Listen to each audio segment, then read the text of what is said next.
The India that one read about and may have been misled about in one respect has kept itself intact. Though Pakistan traditions may have cracked and thinned, the good old Indian Army's still a fact. That famous monumental man, the officer and gentleman, still lives and breathes and functions from Bombay to Kathmandu. At any moment one may glimpse mature or embryonic blimps, vivaciously speculating as to what became of who, though Eastern sounds may fascinate your ear. When West meets West, you're always sure to hear. Whatever became of old Bagot? I haven't seen him for a year. Is it true that old Briggs had to marry that faggot he met in the Vale of Kashmir?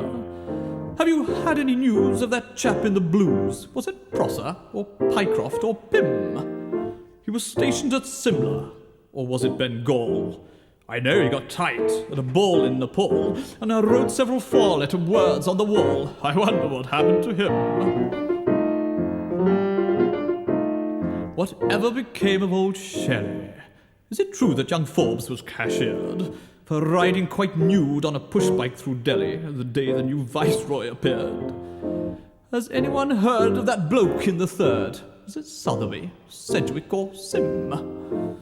They had him thrown out of a club in Bombay, for apart from his mess bills exceeding his pay, he took to pig-sticking in quite the wrong way. I wonder what happened to him.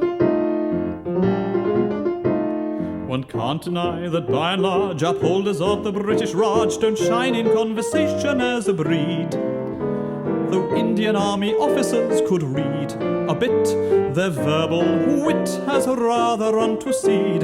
Their splendid insularity and the roguish jocularity were echoing through India when Victoria was queen. In restaurants and dining cars, in messes, clubs and hotel bars, they try to maintain tradition in the way it's always been. The worlds may change and nations disappear.